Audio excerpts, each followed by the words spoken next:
გამარჯობა, ეთერშია კურიერი 6 საათზე ახალ ამბავს კურიერის გუნდთან ერთად მეკესო კაფეინზე გაგაცნობთ. ამერიკის შეერთებული შტატების პრეზიდენტის წერილი საქართველოს პრემიერ-მინისტრს დონალდ ტრამპი ირაკლი კობახიძეს მადლობას უხდის დამოუკიდებლობის 250 წლის იუბილეს მოლოცვისთვის. ამერიკის დამოუკიდებლობის დღე ჩვენიერის დაარსებისა და თავისუფლების სიმტკიცისა და შეუპოვრობის იმ ურყევის სულისკვეთების ზეიმია, რაც ამერიკელ ხალხს ახასიათებს, წერს დონალდ ტრამპი. გულწრფელად ვაფასებს თქვენს ყურადღებიან გზავნილს და მოუთმენლად ველი ჩვენი თანამშრომლობის გაძლიერებას, რათა ერთად ვიაროთ მეტად უსაფრთხო აყვავებული და მშვიდობიანი მომავლისკენ. ნათქვამია საქართველოს პრემიერ-მინისტრისთვის ამერიკის პრეზიდენტის მიერ გაგზავნილ წერილში. ბატონო პრემიერ-მინისტრო, დიდი მადლობა ამერიკის დამოუკიდებლობის 250 იუბილეს მოლოცვისთვის. დამოუკიდებლობის დღე ჩვენიერის დაარსებისა და თავისუფლების, სიმტკიცისა და შეუპოვრობის იმ ურყევის სულისკვეთების ზეიმია, რაც ამერიკელ ხალხს ახასიათებს. ვამაყობთ იმ პრინციპებით, რომლებიც ჩვენს ქვეყანას მთელი ისტორიის მანძილზე უძღვებოდა და ვაფასებთ იმ პარტნიორთა მეგობრობას, რომლებიც იზიარებენ ამ იდეალებისადმი პატივისცემას. აღვნიშნავთ რა დამოუკიდებლობის 250 წლის იუბილეს. მადლობელი ვარ, რომ გვერდდებით სიცოცხლის, თავისუფლებისა და ბედნიერებისკენ სწრაფვის ამერიკული პრინციპების ზეიმში. გულწრფელად ვაფასებთ თქვენს ყურადღებიან გზავნილს. სუვერენიტეტის, უსაფრთხოებისა და ხანგრძლივი კეთილდღეობის მხარდასაჭერად ერთობლივი მუშაობით შეგვიძლია მნიშვნელოვანი პროგრესის მიღწევა. მოუთმენლად ველი ჩვენი თანამშრომლობის გაძლიერებას, რათა ერთად ვიაროთ მეტად უსაფრთხო, აყვავებული და მშვიდობიანი მომავლისკენ. თურქმენეთის პრეზიდენტის სახელმწიფო ვიზიტი საქართველოში დასრულდა. სერდარ ბერდიმუჰამედოვი თბილისის საერთაშორისო აეროპორტში საქართველოს მთავრობის მეთაურმა გააცილა. ვიზიტის ფარგლებში დღეს მთავრობის ადმინისტრაციაში ირაკლი კობახიძისა და თურქმენეთის პრეზიდენტის პირისპირ შეხვედრა გაიმართა, რომელზეც საუბარი საქართველოსა და თურქმენეთს შორის სხვადასხვა სფეროში თანამშრომლობის განვითარების პოზიტიურ დინამიკას შეეხო. მხარებამ მზადყოფნა გამოთქვეს პოლიტიკური, სავაჭრო, ეკონომიკური, კულტურული და ჰუმანიტარული მიმართულებებით ურთიერთობების შემდგომი გაღრმავება. პირისპირ შეხვედრის შემდეგ საქართველოს მთავრობის ადმინისტრაციაში გაფართოებული ფორმატის მოლაპარაკებები გაიმართა, რომელშიც ორი ქვეყნის მთავრობის წევრები მონაწილეობდნენ. შეხვედრაზე სხვადასხვა სფეროებში ორმხრივი თანამშრომლობის საკითხები განიხილეს. ყურადღება დაეთმო სატრანსპორტო ენერგეტიკულ სფეროებში თანამშრომლობას. აღინიშნა დაკავშირებადობისა და შუა დერეფნის განსაკუთრებული მნიშვნელობა. შუა აზია ზოგადად საქართველოსთვის არის განსაკუთრებით საინტერესო რეგიონი. ამ კონტექსტში ჩვენ თურქმენეთს განვიხილავთ როგორც საიმედო პარტნიორს და ჩვენს მეგობარ სახელმწიფოს. ჩვენს ქვეყნებს შორის ჩამოყალიბებული ურთიერთობები ეფუძნება მრავალწლიან მეგობრობას. ჩვენ აქტიურად ვადევნებთ თვალს თურქმენეთში მიმდინარე მნიშვნელოვან პროცესებს, ეკონომიკური განვითარების, სატრანსპორტო და ლოგისტიკური შესაძლებლობების გაფართოებისა და სოციალური პროგრესის მიმართულებით. გასული წლების განმავლობაში განხორციელებულმა ფართომასშტაბიანმა ინიციატივებმა და პროექტებმა მნიშვნელოვანი წვლილი შეიტანა ქვეყნის ინფრასტრუქტურის გაძლიერებაში, ეკონომიკური შესაძლებლობების გაფართოებასა და განვითარებისათვის ყარის საფუძვლის შექმნაში. დარწმუნებული ვარ, რომ თურქმენეთი მომავალში წარმატებით გააგრძელებს ამ კურსს. ჩვენს ქვეყნებს შორის არსებობს მნიშვნელოვანი პოტენციალი ვაჭრობის ზრდისა და სხვადასხვა პროდუქციის ექსპორტის ხელშეწყობის მიმართულებით.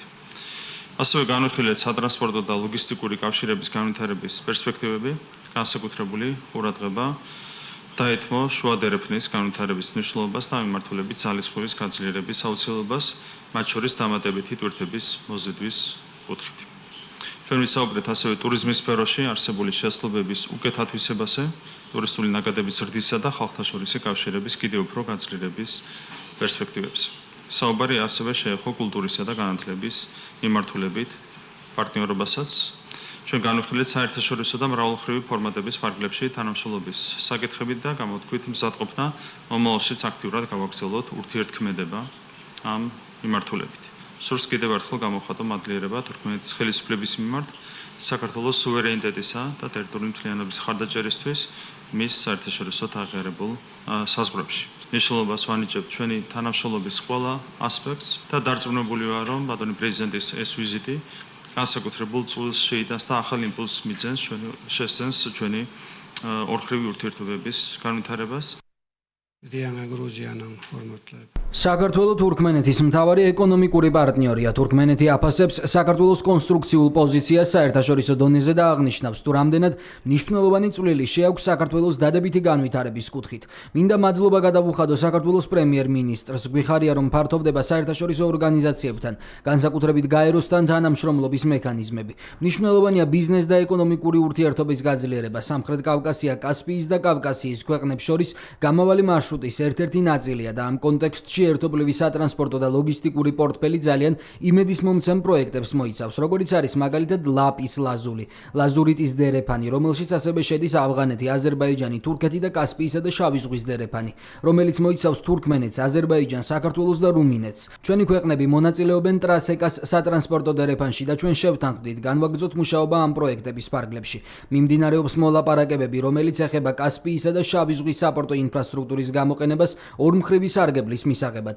გვინდა პარტნიორობა დამყარდეს ენერგეტიკის, სატელეკომუნიკაციო, ინდუსტრიის, წარმოების, ტექსტილის, სამშენებლო და ბევრ სხვა სფეროში. თურქმენ და ქართველ ხალხს ისტორიული კავშირები აქვთ და ის უკვე ახალ კონტექსტში გადადის. განსაკუთრებულ ყურადღებას ვანიჭებთ ჰუმანიტარულ საკითხებს და შევთანხმდით, რომ სრულად დავუჭერთ მხარს ჩვენი ხალხის სურვილს, კიდევ უფრო მეტად გაეცნონ ერთმანეთის მდიდარ კულტურას და მემკვიდრეობას. სახელმწიფო ვიზიტის ფარგლებში გამართული პირისპირ და გაფართოებულ ფორმატში შეხვედრების შემდეგ სხვადასხვა სფეროში თანამშრომლობის შესახებ მემორანდუმები გაფორმდა. ირაკლი გობახიძემ და სერდარ ბერდიმუჰამედოვმა ხელი მოაწერეს ერთობლივ განცხადებას, ასევე გაფორმდა ორი ქვეყნის შესაბამის უწყებებს შორის ფინანსურ, ეკონომიკურ და სატრანსპორტო, ასევე ჯანდაცვის, განათლებისა და კულტურის სფეროებში თანამშრომლობის მემორანდუმები.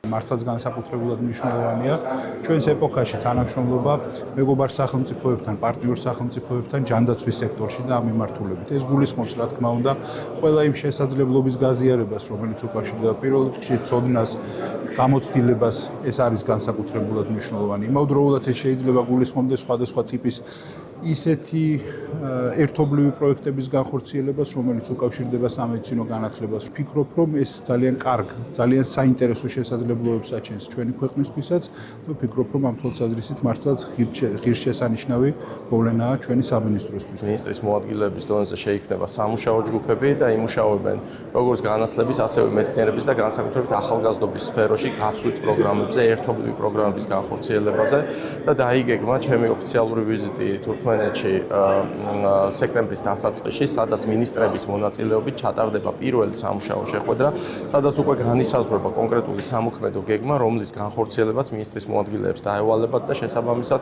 ეს კიდევ ერთხელ ხაზს უსვავს ორ ქვეყანას შორის პოტენციალს ურთიერთობების განვითარების. ძალიან სასიხარულოა, რომ როგორც საგანმანათლებლო დაწესებულებებს შორის, ისე თეატრალურ და სხვა სამუზეუმო დაწესებულებებს შორის დაიწყება დიდი კულტურული მიმოცვლა და ვფიქრობ, თურქმენეთის კულტურის დღეები ამის კარგი მაგალითი იყო. ვფიქრობ, რომ ჩვენი არტისტებისთვის კარგი შესაძლებლობაა, რომ მომავალში კიდევ ახალი და ახალი ესეთი ადგილები ავითვისოთ.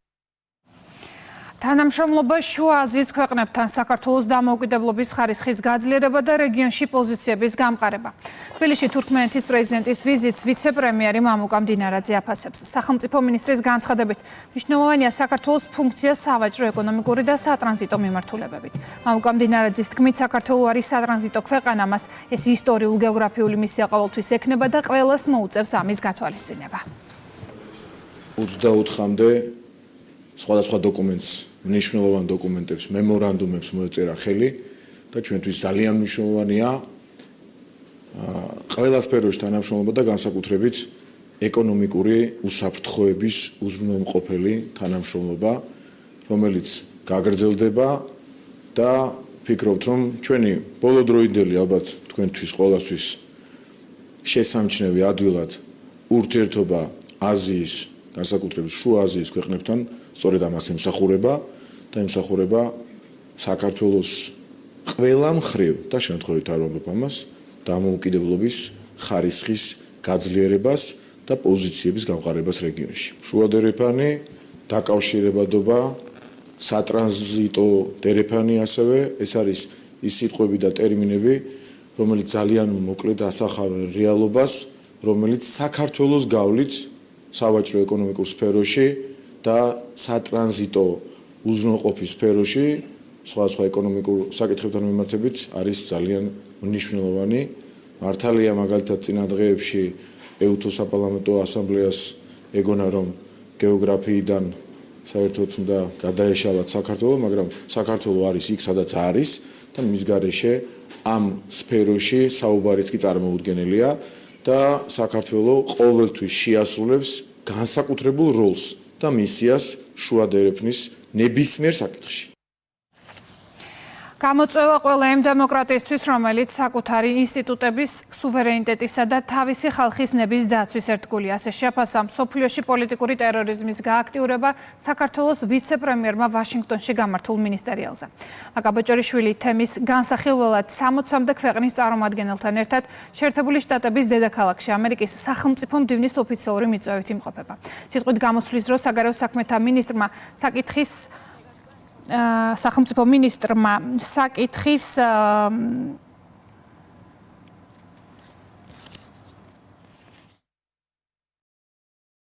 პოლიტიკური ტერორიზმის საერთაშორისო დღის წესრიგში დაყენება მნიშვნელოვანი ინიციატივაა ამერიკის შეერთებული შტატების სახელმწიფო მდივნის მხრიდან. კონფერენცია, რომელიც ორგანიზებული იყო ვაშინგტონში, არის მნიშვნელოვანი, კარგი შესაძლებლობა იყო ჩვენთვის მონაწილეობა მიიღო და გვესაუბრა სწორედ იმ გამოწვევებზე, რომელი გამოწვევების წინაშეც ჩვენი ქვეყანა დადგა ბოლო პერიოდის განმავლობაში. სხვადასხვა იდეოლოგიური მიმართულებები, როდესაც ტერორიზმზე ვსაუბრობთ და ექსტრემიზმზე ვსაუბრობთ, მნიშვნელოვანია და სწორედ ამ კუთხით ჩვენი მონაწილეობა ამ მინისტერიალში იყო ძალიან კარგი შესაძლებლობა საქართველოსთვის კიდევ ერთხელ ყურადღება გაგვემახვილებინა სწორედ ჩვენს წინაშე მდგარ გამოწვევებზე, რადიკალიზმის პრობლემაზე და პოლიტიკური ტერორიზმის იმ გამოხატულებაზე, რაც ჩვენ საქართველოში ვიხილეთ ბოლო წლებში. ვაშინგტონის სამიტის შესახებ იმედის ეთერში ისაუბრა საქართველოს მთავრობის მეთაურმა. როგორც ირაკლი კობახიძემ აღნიშნა, საქართველოში პოლიტიკური ტერორის აღსაკვეთად არაერთი ნაბიჯი გადაიდგა, მათ შორის პრემიერმა გამჭვირვალობის კანონი და სხვა საკანონმდებლო ცვლილებები დაასახელა. ირაკლი კობახიძემ ყურადღება გაამახვილა ოპოზიციის მხრიდან რევოლუციის მოწყობის არაერთ უშედეგო მცდელობებზე, ასევე კონკრეტული პირების ქმედებებსა და ანტისახელმწიფოებრივ განცხადებებზე. ვაშინგტონის სამიტს დღევანდელ ბრიფინგზე სახელმწიფო მინისტრი გამოეხმაურა. მამუკა მდინარიძის განცხადება ვაშინგტონის სამიტში საქართველოს მონაწილეობა ამერიკის მხრიდან სიმბოლური და პოზიტიური გზავნილია, რაც შეეხება პოლიტიკურ ტერორიზმს საქართველოს ამ მხრივ მძიმე გამოცდილება აქვს. საქართველოს მაგალითი ერთ-ერთი საუკეთესოა, როდესაც საუბარი გვაქვს ჩვენ პოლიტიკურ ტერორიზმზე. ჯერ გავიხსენებ 2004-12 წლის მოვლენებს, როდესაც პოლიტიკური ტერორის ქვეშ იყო ქართველი ხალხი და ამას აკეთებდა სწორედ გარედან მართული აგენტურა, რომელიც ხელისუფლებაში იყო მაშინ ჩვენს ქვეყანაში და იმის შემდეგაც განსაკუთრებით რო ავიღოთ ბოლო წლები 2020 წლის ბოლოდან პერიოდი მუდმივი პოლიტიკური ტერორის ქვეშ არის ჩვენი ქვეყანა და ჩვენი მოსახლეობა, ხო? რა პროცესები გამოვიარეთ, რევოლუციის მარტო 5 მცდელობა გამოვიარეთ, ეს სხვა არაფერია თუ არა პოლიტიკური ტერორი. როდესაც 4 წლის განმავლობაში გაქვს ქვეყანაში რევოლუციის 5 მცდელობა, საიდანაც 4 არის ძალადობრივი. ეს სხვა არაფერია თუ არა პოლიტიკური ტერორი, ხო? და ამით არის მუდმივად დაკავებული აგენტურა, რომელსაც თავის დროს ოპოზიციას ჩვენც კი უწოდებდით, თუმცა ოპოზიციას მათ ვერავითარ შემთხვევაში ვერ უწოდებთ. ეს არის ჩვეულებრივი უცხოური აგენტურა, რომელსაც აქვს ერთადერთი დავალება, ერთადერთი დაკვეთა, ეს არის სწორედ ის, რომ მუდმივი პოლიტიკური ტერორის ქვეშ უნდა ამყოფონ საქართველოს მოსახლეობა. ჩვენ ბევრი ნაბიჯი გადავდგით ამ პოლიტიკური ტერორის აღსაკვეთად, მათ შორის გამჭვირვალობის კანონი იყო სწორედ კანონი პოლიტიკური ტერორის წინააღმდეგ. სხვა ნაბიჯები, რაც გადაიდგა შეკრებებისა და მანიფესტაციების შესახებ კანონში, ცვლილებები, სხვადასხვა ტიპის ადმინისტრაციული ნორმების გამკაცრება და ეს შემდეგ. ეს ყველაფერი, მათ შორის ის რეგულაციები, რომლებიც უკავშირდება სიძულვილის გავრცელებას, ეს ყველაფერი არის კანონმდებლობა და ნაბიჯები პოლიტიკური ტერორის წინააღმდეგ. და თქვენ გახსოვთ, როდესაც ჩვენ ვიღებდით გამჭვირვალობის შესახებ კანონს, გამოვიდა წინა ადმინისტრაციის წარმომადგენელი მაშინდელი ელჩი და განაცხადა, რომ ეს იყო შავი დღე ქართული დემოკრატიისთვის. ესეც იყო პოლიტიკური ტერორის აქტი. როდესაც ჩვენს ქვეყანაში 4 წლის განმავლობაში იწყობენ რევოლუციის ხუთმცდელობას და აქედან 4 არის თან ძალადობრივი, ეს სხვა არაფერია თუ არა პოლიტიკური ტერორი. ამის ერთ-ერთი მაგალითი იყო ელისაშვილის შემთხვევაც, ხო, რომელმაც პირდაპირ ტერორისტული აქტი მოაწყო სასამართლო შენობის დაწვას სცადა და ამის მიმართაც კი იკადრეს თანაგზნობის გამოხატვა. მათ შორის ევროკავშირის ელჩმანს რეალურად თუ ჩაუღრმავდებით მის განცხადებას, მან ტერორისტულ აქტს უწოდა რეალურად გამოხატვის თავისუფლების გამოვლინება. ძალიან სიმბოლურია, როდესაც საქართველოს საგარეო საქმეთა მინისტრი იმ ფონზე, როდესაც საუბარია ურთიერთობების შესაძლო ნორმალიზაციაზე ამერიკის შეერთებულ შტატებთან, მის გვერდით დგას, სახელმწიფო მდივნის გვერდით დგას და ზოგიერთი ტელევიზია მას საერთოდ არ ამჩნევს მაგალითად, მაგრამ ამას განსაკუთრებულ ხარისხში ნუავიტანთ, ჩვეულებრივი ამბავია, ძალიან პოზიტიური. ხაზს უსვამ სიტყვებს შესაძლო ნორმალიზების გზაზე, ეს არის ძალიან კარგი ჟესტი მასპინძლების მხრიდან. მეორე, დიახ, საქართველოს აქვს ძალიან მწვავე და მწარე გამოცდილება იმასთან დაკავშირებით, რასაც ამბობენ დღეს ამერიკის შეერთებული შტატების მოქმედი ადმინისტრაციის თანამშრომლები, წარმომადგენლები, ხელმძღვანელები, განსხვავებით წინა ადმინისტრაციისგან, საქართველოს საკუთარ თავზე ძალიან მძიმედ გამოსცადა ის, რასაც დღეს შეიძლება ცოტა დაგვიანებით, მაგრამ ძალიან კარგია, რომ ახალი ადმინისტრაციის პირობებში საუბრობენ ჩვენი ამერიკელი კოლეგები. და ეს მწარე გამოცდილება, ეს ცუდი გამოცდილება ჩვენ გვეხმარება სწორი ანალიზის გაკეთებაში და რაც მთავარია, ქართველ ხალხს ეხმარება სწორი დასკვნების გამოტანაში. მორიგი თავდასხმა საქართველოს სუვერენიტეტზე ასე ფასდება მმართველ გუნდში ეუთო საპარლამენტო ასამბლეის მიერ მიღებული დეკლარაცია. პრემიერ-მინისტრის განმარტებით დოკუმენტი გაჯერებულია სიცრუითა და აბსურდით. ირაკლი ყობახიძის განცხადებით, ეუთო გარკვეული პერიოდის განმავლობაში ქართველი ხალხის წინააღმდეგ კოორდინირებულ თავდასხმაში არ იყო ჩართული და ახლა ეს ინსტიტუციც გაწირეს, გარიეს ამ ყველაფერში. ეუთოს რეზოლუცია შეაფასა ვიცე-პრემიერმაც. მამუკა მდინარაძის განმარტებით, ევროპის უშიშროებისა და თანამშრომლობის ორგანიზაცია ჩაერთო პროცესში, რომლის ერთადერთი მიზანი საქართველოს ზეწოლა. მდინარაძის განცხადებით, სხვა შემთხვევაში შეუძლებელია აიხსნას ის აბსურდული ბრალდებები და მოსაზრებები, რითაც დოკუმენტია გაჯერებული. რაღაც დროის განმავლობაში სხვათა შორის ეუთოს უფრთხილდებოდნენ, შედარებით ასე ვთქვათ, დაცული იყო ამ გავლენის ეფექტისგან, მაგრამ ხედავთ, რომ პირდაპირ ეუთოს ჩართეს უკვე ეუთოს საპარლამენტო ასამბლეის სახით. ამ კოორდინირებულ შეტევაში ქართული ხალხის წინააღმდეგ და ამის გამოხატულება სიცრუით და აბსურდით გაჯერებული რეზოლუცია, რომელიც დამტკიცდა საპარლამენტო ასამბლეაში, ეს არის ჯო ვილსონის მიერ ინიცირებული პროექტი. რაც ძალიან სამწუხაროა, გადაერთხელ ვიტყვი, რომ ეუთო გარკვეული პერიოდის განმავლობაში არ იყო ჩართული კოორდინირებულ თავდასხმაში ქართული ხალხის წინააღმდეგ და ახლა ეს ინსტიტუტიც უკვე გარიეს ამ ყველაფერში, ეს არის მორიგი აქტი, რომელიც განსაკუთრებულ ჩაღრმავებულ შეფასებას არც იმსახურებს, არის მორიგი მტრული აქტი ქართული ხალხის წინააღმდეგ. თავის დროზე ნაცებმა, რომლებმაც ტერიტორიები რუსებს ჩააბარეს და არა მხოლოდ ტერიტორიები, კიდევ უფრო მნიშვნელოვანი ხალხი საერთოდ გაწიეს გვერდით, იმისათვის, რომ რაღაცნაირად პასუხისმგებლობა სხვისთვისაც გაეზიარებინათ, მოიფიქრეს ტერმინი მცოცავი ოკუპაცია.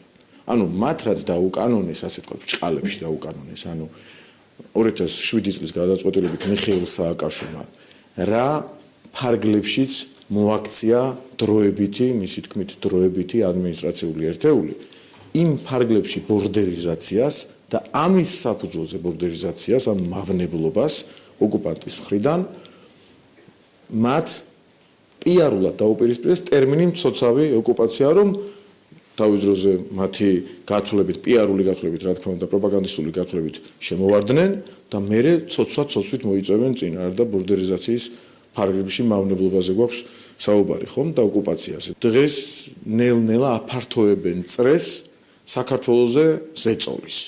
ახლა ეუთოს ჩაერთო ამაში და თუ ის მცოცავი ოკუპაციაა და არ არის, რა თქმა უნდა, აბსოლუტურად სხვა ცუდ ამბავთან გვაქვს საქმე. აქ, რა ვიცი, ხუმრობადაც არ გამოდგება, მაგრამ ვიტყოდი მაინც რაღაც მხტუნავი PR გათვლები ქონდათ საქართველოს გამოტოვებით, როგორ აკავშირებენ იმ ქვეყნებს, რომლებზეც ისინი საუბრობენ შავ ზღვასთან და შემდეგ ევროპასთან, წარმოუდგენელია გადაახტება ვინმე ამ ქვეყანას, როგორ უნდა მოხდეს ეს. ეს არის უკვე თავხედური PR სულები, რომელიც რომელსაც პროპაგანდის გარდა არანაირი დანიშნულება არ გააჩნია, არასერიოზულობის რაღაცა ახალი მწვერვალი არის დაპყრობილი ასეთი მიდგომით საქართველოსთან მიმართებაში. თუმცა ამას უნდა შევეგუოთ, რაც უფრო მეტად უზრუნველყოფს ჩვენი ქვეყანა, ჩვენი სამშობლო დამოუკიდებლობას, მის ხარისხს გაზრდის, უნდა ვიცოდეთ, რომ შესაძლოა პერიოდულად მით უფრო მძლავრი იყოს აბსურდთან გათანაბრებული ხარისხის ზეწოლები საქართველოს. ვინ რამდენით და როდის დაეხმარება უკრაინას ომის დასრულების შემდეგ. ომში მყოფი ქვეყანა, რომელსაც ამჟამად ევროკავშირიდან 90 მილიარდი ევროს კრედიტი აქვს, გვარამიას მტკიცებით აღდგენისთვის ტრილიონებს მიიღებს. საქართველო კი ვერაფერს. მართველი გუნდი ოპოზიციის მანიპულაციურ განცხადებებზე, ტყუილსა და საზოგადოების შეცდომაში შეყვანის მორიგ მცდელობაზე საუბრობს. ნიკა გვარამიას ინამდვილის წუხს რომ ხელისუფლებაში არ არის. და კიდევ უფრო ძალიან და მაგრად არ და ვერ ჩაგრავს ქართულ ხალხს. რეალურად ამაზე წუხს, მაგრამ ეს წამოწდენა ნიშნავს იმას, რომ მისთვის და მისნაირებისთვის ქართველის სიცოცხლე, ისევე როგორც აღმოჩნდა ვიღაცებისთვის, არ დავკონკრეტდები უკრაინელების სიცოცხლე, იყიდება ჩვეულებრივად და ძვირად შეუძლიათ გაყიდონ სიცოცხლე ადამიანების. ისინი ნერვიულობენ იმაზე, რომ როგორ არ ჩაერთო საქართველოს ომში და მე ადამიანების სიცოცხლით როგორ ვერ ივაჭრეს იმ ხალხთან, რომელიც არანაირ ტრილიონებს არავის ახარჯავს ჯერ ერთი. და მეორე რომც დახარჯოს ეს რა მორალური მიდგომაა, ალბათ საზოგადოება ჩვენზე არანაკლებად კარგად ხვდება ამ ყველაფერს და მესამე არანაირ საჩუქრებს ისინი ამის გულისთვისაც კი აი ამ ამორალურ მსჯელობასთანაც კი მიყავართ მათ ასეთ მიდგომას ამისთვისაც კი არავის ჩუქნიან. ალბათ გაავსებენ სესხებით და არა ტრილიონებით, ნაკლებით, გაცილებით, ოღონდ სესხებით, მერე მინერალებს, მერე სხვადასხვა რესურსებს, მიწას, წიაღისეულს და ასე შემდეგ წაიღებენ, გადაინაწილებენ და ამისთვის ბრძოლაში იქნებოდნენ ისინი წარმატებულები, ისინი რომ ხელისუფლებაში ყოფილიყვნენ. ეს არის მარტივი მათი ამოცანა და ნერვიულობა მხოლოდ იმაზე, რატომ ვერ მოახერხეს ეს და სამწუხარო ის არის, რომ არა მხოლოდ გარედავალების მიღები აგენტურა, არამედ გარეთ მათი პატრონები უფრო ნერვიულობენ ამაზე, რომ საქართველოში ეს ვერ მოახერხეს. გვარამია ისე მიეშვა ფულის კეთებას პოლიტიკით, რომ ყველგან ფულის კეთება უნდა. იმიტომ რომ არაფერში არ არის საქართველოს იმ გასაგები უკრაინას დაეხმარებიან და ბევრს დაეხმარებიან, ასეც უნდა იყოს, მაგრამ უკრაინას დაეხმარებიან რა წილის მიღება უნდა იქიდან, ანუ ხო აბსურდულად გამოიყურება და ზოგადად თუ ქვეყნის გამდიდრებაზე საუბრობ, მათხოვრად გამდიდრება არც არ ხდება ხოლმე. ჩვენ უნდა გავდეთ ჩვენი შრომით, მაგრამ როგორც ჩანს გვარამიას ხანარი წარმოადგენა აქვს ფულზე და ფულის შოვნაზე. თქმა უნდა მიზანმიმართულად იტყუება ეს პროექტები, რომელიც უკრაინაში გახორციელდება, არ იქნება საქველმოქმედო პროექტები არც ერთი. ეს იქნება კომერციული პროექტები, რომელიც შემოსავალს მოუტანს იმ კონკრეტულ ფირმებს, რომლებიც ამაში ფულს ჩადებენ. არაფერი ამაში გასაკვირი არ არის. აქ უბრალოდ გვარამიას იმაში წყდება გული, რომ თვითონ არ ექნებათ ამ ადამიანებს რაღაცა წილი, რომ ამაში მონაწილეობა მიიღონ და თვითონ ნახონ რაღაცა მოგება ამ ნაწილში. თორე არავის ეგონას, რომ ეს მილიარდები იქნება თუ ტრილიონი ეს გამორიცხულია, მაგრამ თუნდაც ტრილიონი რამე საქველმოქმედო ნაბიჯი იქნება უკრაინელი ხალხის მიმართ. არავის არ ეხმარება ქველმოქმედებისთვის. ყველა თავისთვის ზრუნავს და აი ბატონი ბიზნეს ევანშვილის დამსახურება რა არის, იცი? ყველას მოგვეხედა და გითხრა, რომ პირველ რიგში ჩვენ თავს უნდა მოვუარო ჩვენ. არავინ ჩვენი პატრონი არ არის, იმაზე უფრო დიდი ვიდრე ჩვენა ვართ. ევრობიუროკრატების მხრიდან ქართველი ხალხის მიმართ მტრულ და უსამართლო მიდგომებზე პრემიერ-მინისტრმა ისაუბრა. ირაკლი კობახიძის თქმით, საზოგადოებას აღარ აქვს ევროკავშირის ნდობა, ეს კი იმ პოლიტიკის დამსახურება, რომელსაც ევროპელი ბიუროკრატები ატარებენ. ოპოზიციაში კი ამტკიცებენ, რომ ბრიუსელის მიერ გადადგმული ყველა ნაბიჯი საქართველოში დემოკრატიული პრინციპების გაღრმავებას ემსახურება. საკითხთან დაკავშირებით დღეს კომენტარი სახელმწიფო მინისტრმაც გააკეთა. მამუკომბინარაძის თქმით, ევროპა და დღევანდელი ევრობიუროკრატია ერთმანეთისგან რადიკალურად განსხვავდება. ქართულ ხალხს პირდაპირ ემტერებიან, მაგრამ არანაკლებ ემტერებიან მოლდოվել ხალხს და უკრაინელ ხალხს. მათ რომ დომოდათ მოლდოველი ხალხის დახმარება, კიდევ ერთხელ ვიტყვი, რომ დაეხმარებოდნენ მოლდოვის ეკონომიკას ფეხსა დადგომაში. მოლდოველი ხალხიც კი არ აინტერესებთ. რომელთანაც ფორმალურად მათ არ აქვთ არავითარი დაპირისპირება და ქართულ ხალხთან მათ უკვე გაფორმებული აქვს დაპირისპირება. შესაბამისად, რა თქმა უნდა, ისინი ქართულ ხალხზე არავითარ შემთხვევაში არ ზრუნავენ. კიდევ ერთხელ გავიმერებ, უკრაინულ ხალხზე არ ზრუნავენ, მოლდოვალ ხალხზე არ ზრუნავენ. ორივე ხალხი არის უმძიმეს მდგომარეობაში, უკრაინის საერთოდ საუბარიც ზედმეტია. თვითონ ევრობარომეტრის გამოკითხვაც აჩვენებს, მათივე ჩატარებული გამოკითხვაც, რომ ევროპული სტრუქტურების მიმართ, ზოგადად ევროკავშირის მიმართობაც არის შემცირებული. ამ ყველაფერს ხედავს საზოგადოება. და განსაკუთრებით, როცა ეკითხები ხალხს გამოკითხვებში, რას ფიქრობენ ევროპულ ბიუროკრატიასთან დაკავშირებით, ნდობა არის დაახლოებით იგივე დონეზე, რაც არის NGO-ების მიმართ ნდობა. ეს არის, რა თქმა უნდა, იმ პოლიტიკის შედეგი, რომელსაც ხედავს საზოგადოება, ქართული ხალხი ხედავს, რომ ევროპული ბიუროკრატია მას ემტერება. არის განწყობილი მტრულად ქართული ხალხის მიმართ და ამას გამოხატავს კონკრეტული ნაბიჯებით. ასე დროს, რა თქმა უნდა, ნდობა უკიდურესად მცირდება ევროპული ბიუროკრატიის მიმართ და სამწუხაროდ ის გადადის ნდობაზე ევროკავშირის მიმართაც, რაც კვლევებით დასტურდება, მათ შორის ეგრეთ წოდებული ევრობარომეტრის კვლევებით, რაც ძალიან დასანანია. ჩვენ გვაქვს იმედი, რომ რაღაც მომენტში ეს ყველაფერი შემოტრიალდება, ევროპული ბიუროკრატია დაიწყებს სუვერენული გადაწყვეტილების მიღებას. როცა ვსაუბრობთ ჩვენ ევროპასთან ურთიერთობაზე, რა თქმა უნდა, გასაგებია, რომ არათუ ევროპას, არამედ მთელ დასავლურ სამყაროს აქვს ერთი პოზიცია საქართველოში მიმდინარე მოვლენებზე და ეს პოზიცია ეფუძნება დემოკრატიის ძირეული, ასე ვთქვათ, პრინციპებისადმი ერთგულებას, რაც შეეხება მოსახლეობის უდიდეს ნაწილს, საგრძნო უმეტესობას, ისინი რა თქმა უნდა კვლავ რჩებიან აი ამ საქართველოს ევროპული მისწრაფებების მომხრე.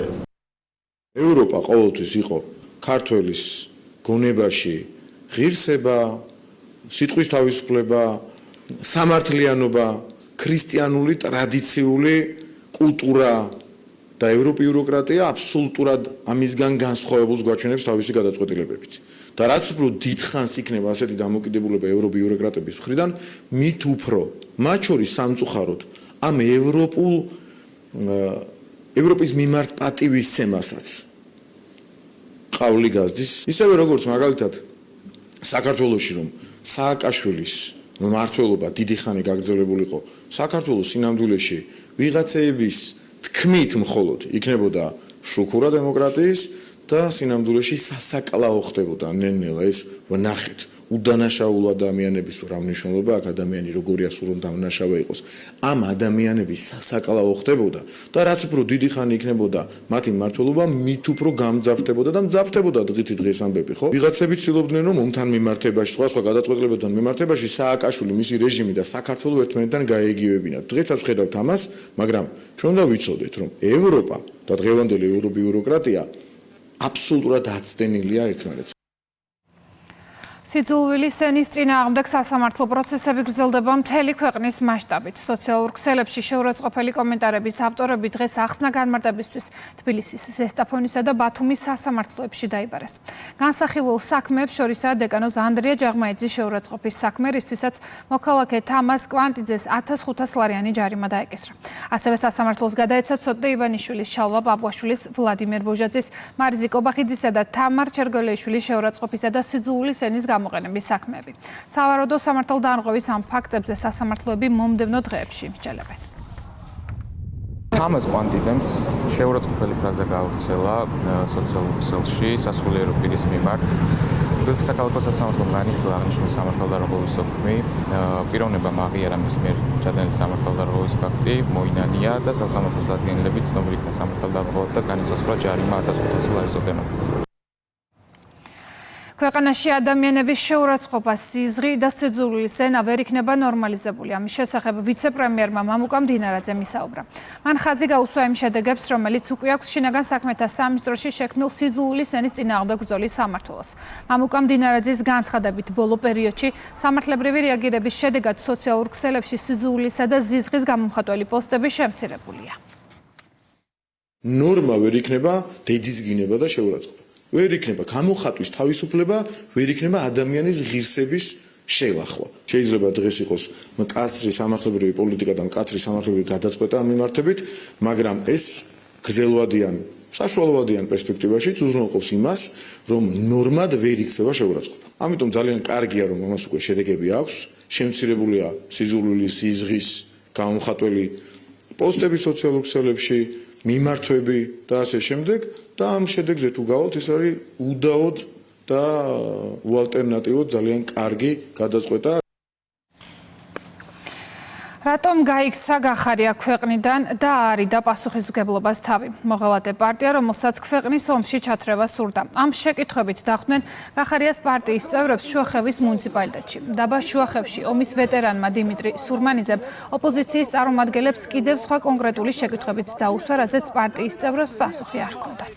პარლამენტის წევრი მიპასუხეთ როგორც საქართველოს მოქმედმა პარლამენტის წევრმა თქვენ რა წარმოადგენს ოჯახის ღირებულება თქვენ ზუსტად ჩვენთვის ოჯახის ღირებულება რასაც წარმოადგენს თქვენ სიტმიდე წმინდათა წმინდა ეს არის ერთი ხო და თქვენ პოლიტიკურ ძალამ რატომ მიიღო გადაწყვეტილება რომ პარლამენტში არ დაუჭირეთ ხარი იგივე სიტყვებს რომ იმეორებ რა დაზეპირებული პრემიერ-მინისტრი იყო შინაგან საქმეთა მინისტრი იყო იმ ღირებულებას უღალატ და რა ღირებულებითაც შენ და მე ერთად ვიბრძოდით გაქცეულია სამართა დამთავრდა არი და თავი შენ გონია რომ რამე ფულაში წერ მაგ გული თავი გლეხი კაცი ვარ მოვდივარ და თუ ჩემი ის გიდა პირადობას გადახებ შეარაღებული ძალების ვეტერანი ვარ და თქვენ ქვეყანა ომში გიდოდა შეგეყვანა ის დაგაერთიანით ის ღირებულებზე მიაწევთ დაწილმა განდო მანდატი მანდატს არ გაუფრთხილდით მე შეხველდით და ქვეყნის ღირებულებისთვის ერთი კარგი საქმე არ გაგიკეთებიათ თქვენ ხართ მოღალატე პარტიის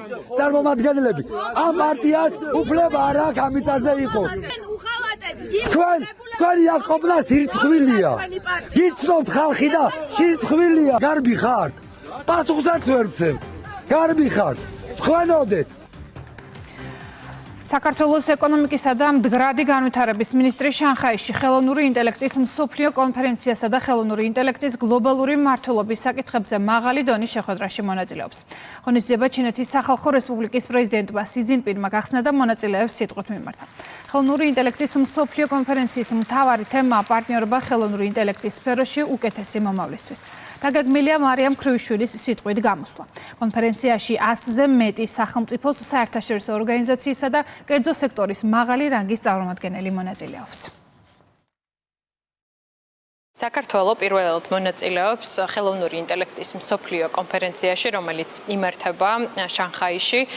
ღონისძიება გახსნა ჩინეთის სახალხო რესპუბლიკის პრეზიდენტმა. ღონისძიების ფარგლებში უპრეცედენტო რაოდენობის ქვეყნები იღებენ მონაწილეობას საქართველოსთან ერთად 100-ზე მეტი ქვეყანა მონაწილეობს აღნიშნულ ღონისძიებაში. ღონისძიების ფარგლებში ჩვენ ასევე გვქონდა შესაძლებლობა, რომ ადგილზე მოგვენახულებინა ის მნიშვნელოვანი მიღწევები, რომელიც ადგილობრივ ისევე როგორც საერთაშორისო კომპანიებს აქვთ უშუალოდ ხელოვნური ინტელექტის მიმართულებით და მისი გამოყენება როგორ ხდება მათ შორის ადგილობრივ და საერთაშორისო ეკონომიკაში. ჩვენ ღონისძიების ფარგლებში მონაწილეობას მივიღებთ მაღალი რანგის სესიაზე. განათლების მინისტრი ქართულ ემიგრანტ მოსწავლეებსა და პედაგოგებს შეხვდა. ისინი მასწავლებელთა პროფესიული განვითარების ეროვნული ცენტრის არაფორმალური განათლების პროგრამის ფარგლებში საზღვარგარეთ დისტანციურად შეისწავლიან ქართულ ენას. პროგრამის ფარგლებში მოსწავლეები ონლაინ ფორმატში სწავლობენ მშობლიურ ენას, ეცნობიან საქართველოს ისტორიასა და კულტურას. საგადობრივ პორტალზე შესაძლებელია რეგისტრაცია სასწავლო ჯგუფის პედაგოგის და ასევე პედაგოგის შერჩევა. პორტალზე ასევე ხელმისაწვდომია სასწავლო რესურსები. გაუღალავად მართლაც მთელი სულით და გულით 24 საათიან რეჟიმში აკეთებენ უდიდეს საქმეს, ეროვნულ საქმეს, რომ ისინი არ კარგავენ ბმას ჩვენს მოზარდთაობასთან და აძლევენ მათ შესაძლებლობას, რომ დაეუფლონ და გააძლიერონ ცოდნა ქართული ენის, ისევე როგორც ცოდნა იმ კულტურული მემკვიდრეობის და ისტორიის, რომელიც საქართველოსთან არის დაკავშირებული. წლების განმავლობაში რომ ვირტუალურად ვუყურებთ ამ ბავშვებს, დღეს იყო ეს უპრეცედენტო შემთხვევა, როდესაც ჩვენ პირველად პირდაპირ შევხვდით ამ ბავშვებს და თანაც საქართველოში. ეს ბავშვები არიან ის ადამიანები, რომლებიც აი სადაც არ უნდა იყვნენ საქართველოს სოფლიოს სხვადასხვა კუთხეში მიმოფანტული, გულით რომ ატარებენ სამშობლოს უსაზღვრო სიყვარულს. 2017 წლიდან ვარ ამ პროგრამაში მე და ჩემი და იმ დონეზე ვისწავლიდი ქართულს ამ პროექტის გარშე, როგორც ახლა ვიცი, ქართული წერა, კითხვა, ლაპარაკი. გამოშვების ბოლოს კიდევ ერთხელ შეგახსენებთ, რომ ამერიკის შეერთებული შტატების პრეზიდენტმა წერილი გაუგზავნა საქართველოს პრემიერ-მინისტრს. დონალდ ტრამპი ირაკლი კობახიძეს მადლობას უხდის დამოუკიდებლობის 250 წლის იუბილეს მოლოცვისთვის. დამოუკიდებლობის დღე ჩვენიერის დაარსებისა და თავისუფლების სიმტკიცისა და შეუპოვრობის იმ ურყევის სულისკვეთების ზეიმია, რაც ამერიკელ ხალხს ახასიათებს, წერს დონალდ ტრამპი. გულწრფელად ვაფასებ თქვენს ყურადღებიან გზავნილს და მოუთმენლად ველი ჩვენი თანამშრომლობის გაძლიერებას, რათა ერთად ვიაროთ მეტად უსაფრთხო, აყვავებული და მშვიდობიანი მომავლისკენ. ნათქვამია საქართველოს პრემიერ-მინისტრისთვის ამერიკის პრეზიდენტის მიერ გაგზავნილ წერილში. ბატონო პრემიერ-მინისტრო, დიდი მადლობა ამერიკის დამოუკიდებლობის 250 იუბილეს მოლოცვისთვის. დამოუკიდებლობის დღე ჩვენი ერის დაარსებისა და თავისუფლების, სიმტკიცისა და შეუპოვრობის იმ ურყევის სულისკვეთების ზეიმია, რაც ამერიკელ ხალხს ახასიათებს. ვამაყობთ იმ პრინციპებით, რომლებიც ჩვენს ქვეყანას მთელი ისტორიის მანძილზე უძღვებოდა და ვაფასებთ იმ პარტნიორთა მეგობრობას, რომლებიც იზიარებენ ამ იდეალებისადმი პატივისცემას. აღვნიშნავთ რა დამოუკიდებლობის 250 წლის იუბილეს. მადლობელი ვარ, რომ გვერდდებით სიცოცხლის, თავისუფლებისა და ბედნიერებისკენ სწრაფვის ამერიკული პრინციპების ზეიმში. გულწრფელად ვაფასებთ თქვენს ყურადღებიან გზავნილს. სუვერენიტეტის, უსაფრთხოებისა და ხანგრძლივი კეთილდღეობის მხარდასაჭერად ერთობლივი მუშაობით შეგვიძლია მნიშვნელოვანი პროგრესის მიღწევა. მოუთმენლად ველი ჩვენი თანამშრომლობის გაძლიერებას, რათა ერთად ვიაროთ მეტად უსაფრთხო, აყვავებული და მშვიდობიანი მომავლისკენ. კურიერი 6-ზე დასრულებულია. მე დღეს ამით გემშვიდობებით ეთერს კი უთმობ სპორტს და ლაშადვალიშვილს თქვენ კი შეგახსენებთ, რომ მეტი ინფორმაციისთვის უნდა ეწვიოთ ჩვენს ვებგვერდს rustavi2.gr და ასკანეროთ QR კოდი და შემოგვიერთდეთ rustavi2-ის Facebook გვერდზე. ნახვამდის.